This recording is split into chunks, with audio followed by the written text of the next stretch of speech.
Ekos natin yan. Okay, ganito. Wait, nasaan na tayo? Ano sasabihin ko? Nawala na sa baw na. Ito. Dun sa mga empresaryos ni Tatay, no, dun sa mga supporters ng former administration, ito lang sasabihin ko, I'm not very sure about your moral ascendancy or even intellectual. Isin natin yan. Isin natin. No, I didn't say capacity. I want to say something as capital, something like that. Okay, ito. Dun sa mga, okay, ito, ulitin natin yan. 1, 2, 3, showtime. 1, 2, talagang live na. Wala talaga. Pag low budget, ganun, sabay-sabayan na lahat. Okay, 1, 2, 3, showtime, action. 1, 2, 3. 1, 2, 3. Okay, take 2. Okay, all right. Now, let me be very clear dun sa mga nagle-lecture sa kasalukuyan na administration or nagle-lecture sa taong bayan ukol sa issue ng West Philippine Sea. In particular, I'm talking about the impresarios of the former president, former President Duterte, and those who supported his brand of essentially pro-China foreign policy or, very servile, if not fully subservient policy towards China. Let me be very clear about these people. Very questionable kung meron kayong any moral ascendancy and very questionable kung meron kayong enough intellectual capital to make that argument because for 6 full years at least, Tatay Digong was super nice to China. He didn't assert the arbitration award. He threatened our alliance with the United States on multiple occasions. He did not allow EDCA to be fully implemented. He threatened the Visiting Forces Agreement. He even threatened earlier on to kick out Americans altogether and ally with China and Russia against the world and all of that kind of drama. And he was promised 24 billion pesos in investments and all. And what did we get in those 6 years? In exchange for everything that Tatay Digong did for them, right?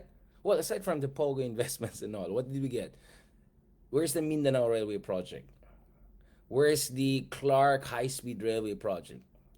I mean, name me a single big ticket. Big ticket, hindi yung mga kinulayan lang at ginanang-ganan lang yung isang bridge dyan tapos puro mga galing din sa kanila yung mga workers and contractors na sila lang kumita. Hindi yung ganun na. I'm talking about real big ticket infrastructure projects. Right? Like what we see in Bandung, Jakarta, although very delayed and all, but something along those lines. Big ticket infrastructure projects. Show me. None. Zero. Zilch. Nada. Right? So that was pledge trap. Kaya sabi ko mali yung opposition at saka yung mga dilawan na sinasabi magkaka-debt trap. Debt trap presupposes, I've been saying this since 2018, debt trap presupposes that investments will come in but under very questionable terms. But I always said it's just pledge trap. It's just pledges. Empty pledges that are meant to soften the Philippines' position on the South China Sea, on its alliance with the United States, among others. But in exchange for really nothing much, right?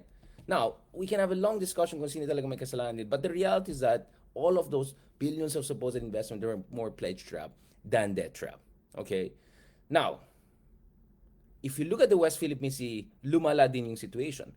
Kung titignan mo yung militarization ng mga fake islands na ginawa ng China sa Kalayaan Group of Islands, yung mga iba na dapat atin or kiniklaim natin, lumala yung mga yan. In fact, na-consolidate yung militarization ng China. Panahon ni Digong yan. So, every evidence suggests that the Digong way of going like that to China and hoping they'll be nice to us, in fact, as Duterte put it, be meek and humble and you'll get mercy from China, that thesis has been completely disproven. And let's not forget, it was under Digong that the Reed Bank Recto-Bank incident happened na muntik na matay yung mga more than a dozen Filipino, yung Gemver incident. Nangyari din sa mga iba't ibang area ng Kalayaan Group of Islands. Inarmada tayo ng mga militia nila. So it's absolutely clear that the Digong way of dealing with China, it just doesn't work. Zero concessions from China on any important issue. Zero big ticket infrastructure projects. Therefore, yung mga invested sa ganyan policy na may zero, right? Zero real dividends for the Philippines have zero moral ascendancy and arguably zero intellectual capital, right? To lecture us on what to do moving forward. Now, having said that, I am still for engagement with China. I'm still for exploring the best possible compromise there. But we have to be clear with our red lines. And we have to be clear that as much as we welcome high quality investments from China, that should not come at the expense of our sovereign rights in the West Philippine Sea. And at the end of the day, any investments that comes in, it has to be mutually beneficial. And it has to rely also on the Filipino technology, or at least on Filipino labor. It has to hire Filipino workers. And it has to be high quality, sustainable, environmentally friendly infrastructure projects. Now, as long as we can keep those basics clear in our engagement with China, I have no problem whatsoever dealing with them. But those red lines have to be clear. And once those red lines have became clear, then I think we can have a very good relationship with China. Because guess what? The country I am right now, Singapore, has a fantastic relationship with China. Well, they don't have territorial disputes, but every time they had a problem, they stood their ground. Indonesia, nung binuli sila ng China sa North Natuna Sea, nagpadala sila ng mga F-16 fighters, bumunta dyan si Jokowi, nagpadala sila ng warships, they stood their ground, and now Indonesia and China have fantastic relationship. In fact, China just finished yung Bandung project nila, yung Bandung-Jakarta high-speed railway project nila. So I can go on and on with many examples. Australia, for instance, for many years, ang laki ng problema nila with China. And China was angry at them for introducing, counter-influence operations kind of legislations, for restricting Chinese investments in their critical infrastructure, for calling for independent investigation in the source of origins of COVID-19. But China kept on, threatening them. They said they will impose sanctions. And in the end, Australia stood its ground, and now you have Australian Prime Minister Albanese going to China, and everything went more or less well. So that's the point. If you stand your ground, hindi ka magpa-intimidate, hindi ka ututo, katulad nung isa, right? You will get their grudging respect. And then you can negotiate for a good, proper compromise dyan sa West Philippine Sea. But compromise doesn't mean peace under conditions of subjugation. It has to be a just peace. And it has to be a peace and a compromise that is in accordance dun sa ating saligang batas and prevailing modern international law, the United Nations Convention on the Law of the Sea. And we already have a ruling on that. On that note, thank you very much.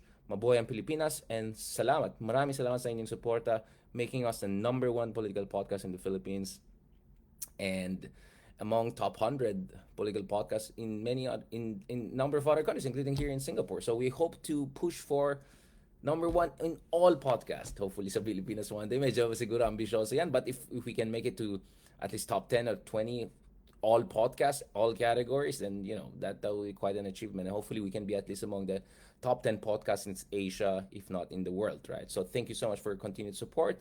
God bless, and mabuhay ang Pilipinas. Talk to you soon. With R and Ara. Ayan. Okay. Cut! Tapos na. Pasensya na, ginagamit ko na ito for free, free shorts na, okay? Insan, i-mekos mo na yan. Gawin mo ng shorts yan, alright? Talk to you soon. God bless.